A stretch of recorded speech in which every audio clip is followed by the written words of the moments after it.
സംഖ്യ 10 1 മുതൽ 36 വരെയുള്ള വാക്യങ്ങൾ. കാഹളം. കർത്താവ് മോശയോട് അരുളി ചെയ്തു, അടിച്ചു വരുത്തിയ വെള്ളി കൊണ്ട് 2 കാഹളം നിർമ്മിക്കുക. സമൂഹത്തെ വിളിച്ചു കൂട്ടാനും പാളയത്തിൽ നിന്ന് പുറപ്പെടുവാനും അവൻ എടുക്കണം.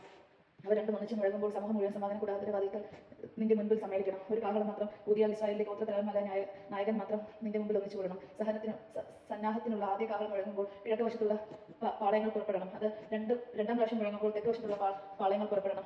യാത്ര പുറപ്പെടുമ്പോഴേ സന്നാധ്വനി ഉയർത്തണം. സമൂഹം ഒന്നിച്ചുകൂടാൻ കാഹളം മൂതുമ്പോൾ സഹധ്വനി മുഴക്കരുത്. അഹ്റോന്റെയും പുത്രന്മാരുടെയും കാഹളം മുഴക്കേണ്ടത് ഇത് നിങ്ങൾ തലമുറ തോറും എന്നേക്കുമുള്ള നിയമമായിരിക്കും. നിങ്ങളുടെ ദേശത്ത് നിങ്ങളെ നിൽക്കുന്ന ശത്രുവിനെതിരെ യുദ്ധത്തിന് പോകുമ്പോൾ നിങ്ങളുടെ ദൈവമായ കർത്താവ് നിങ്ങളെ ഓർക്കുന്നതിനും ശത്രുവിൽ നിന്ന് നിങ്ങളെ രക്ഷപ്പെടുത്തുന്നതിനും കാഹളങ്ങൾ സന്നാഹതി ധ്വനി മുഴകണം. നിങ്ങളുടെ സന്തോഷത്തിന്റെ ദിനങ്ങളിലും നിർദ്ദിഷ്ടമായ ഉത്സവങ്ങളിലും മത്സരാരംഭങ്ങളിലും ദഹനബലികളിലും സമാധാന ബലികളിലും അർപ്പിക്കുമ്പോഴും കാഹളം ഊതണം. അപ്പോൾ നിങ്ങളുടെ ദൈവം നിങ്ങളെ ഓർമ്മിക്കും. ഞാൻ നിങ്ങളുടെ ദൈവമായ കർത്താവാണ്. സീനായിൽ നിന്ന് പുറപ്പെടുന്നു. 2-ാം വർഷം 2-ാം മാസം 20-ാം ദിവസം സാക്ഷി കൂടാരത്തിന് മുകളിൽ നിന്ന് മേഘം ഉയർന്നു. അപ്പോൾ ഇസ്രായേൽ ജനം ഗണങ്ങളായി സീനായി മരുഭൂമിയിൽ നിന്ന് പുറപ്പെട്ടു. മേഘം പാരാൻ മരുഭൂമിയിൽ ചെന്ന് വീണു. മോശ വഴി കർത്താവ് നൽകിയ കൽപ്പന അനുസരിച്ച് അവർ ആദ്യമായി യാത്ര പുറപ്പെട്ടു. യൂദാഗോത്രം ഗണങ്ങളായി പതാകയും ഏന്തി ആദ്യം പുറപ്പെട്ടു.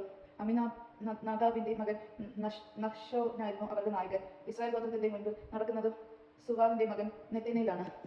സെബൂലൂൻ ഗോത്രത്തെ നയിക്കുന്നത് ഹെലോനിന്റെ പുത്രൻ എലിയാബാകുന്നു. കൂടാരം അഴിച്ചിറക്കിയപ്പോൾ ഗർഷന്റെയും മെറോറിയുടെയും പുത്രന്മാർ അത് വഹിച്ചുകൊണ്ട് പുറപ്പെട്ടു. അനന്തരം റൂബൻ ഗോത്രഗണങ്ങളായി പതാക ഏന്തി പുറപ്പെട്ടു. ഷെദേയൂറിന്റെ മകൻ എലിസു അവരുടെ മുമ്പിൽ നടന്നു. ഷിമയോൻ ഗോത്രത്തിന്റെ മുൻപിൽ നടന്നത് സുരിഷ്തായുടെ മകൻ ഷെമൂയേലാണ്. ഗാദ് ഗോത്രത്തെ നയിച്ചത് റബൂലിന്റെ മകൻ എലിയാഫാസ് അത്രേ. അതിനുശേഷം വിശുദ്ധ വസ്തുക്കൾ വഹിച്ചുകൊണ്ട് കൊഹാത്തിന്റെ പുത്രന്മാർ പുറപ്പെട്ടു. അവർ എത്തുന്നതിന് മുൻപ് സാക്ഷ്യ കൂടാരം സ്ഥാപിക്കപ്പെട്ടു. തുടർന്ന് എഫ്രായിം ഗോത്രം ഗണങ്ങളായി പതാക ഏന്തി പുറപ്പെട്ടു. അവരുടെ നായകൻ അമോഹറിന്റെ മകൻ എലീഷാമ ആയിരുന്നു. മനസെ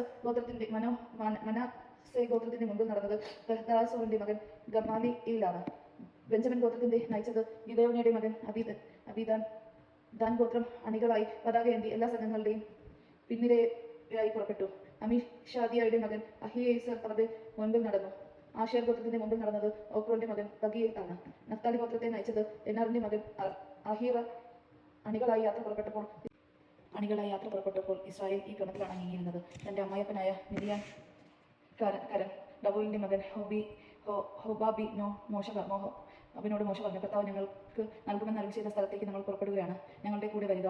നിനക്ക് നന്മ ഉണ്ടാകും. കാരണം കർത്താവ് ഇസ്രായേലിന് നന്മ വാഗ്ദാനം ചെയ്തിട്ടുണ്ട്. അവൻ പറഞ്ഞു, ഞാൻ വരുന്നില്ല. എൻ്റെ ദേശത്തും ബന്ധുക്കളുടെയും അടുത്തേക്ക് ഞാൻ മടങ്ങി പോകുന്നു. അപ്പോൾ മോശ പറഞ്ഞു, ഞങ്ങളെ വിട്ടു പോകരുതെന്ന് ഞാൻ അപേക്ഷിക്കുന്നു. കാരണം മരുഭൂമിയിൽ പാളയം അടിക്കേണ്ടത് എങ്ങനെയാണെന്ന് നിനക്കറിയാം. നീ ഞങ്ങൾക്ക് മാർഗ്ഗനിർദ്ദേശമായിരിക്കണം. നീ ഞങ്ങളോട് കൂടി വരികയാണെങ്കിൽ കർത്താവ് ഞങ്ങൾക്ക് നൽകുന്ന സമൃദ്ധിയിൽ നിനക്ക് പങ്ക് ലഭിക്കും. അവർ കർത്താവിന്റെ പർവ്വതത്തിൽ നിന്ന് പുറപ്പെട്ട് 3 ദിവസം യാത്ര ചെയ്തു. അവർക്കൊരു വിശ്രമസ്ഥലം ആരാനുകൊണ്ട് കർത്താവിനെ വാഗ്ദാന പേടകം അവരുടെ മുമ്പിൽ പോയിരുന്നു. അവർ പാതാളത്തിൽ നിന്ന് പുറപ്പെട്ട് യാത്ര ചെയ്തപ്പോഴെല്ലാം കർത്താവിന്റെ മേഘം പകൽ സമയം അവർക്ക് മീതെ ഉണ്ടായിരുന്നു.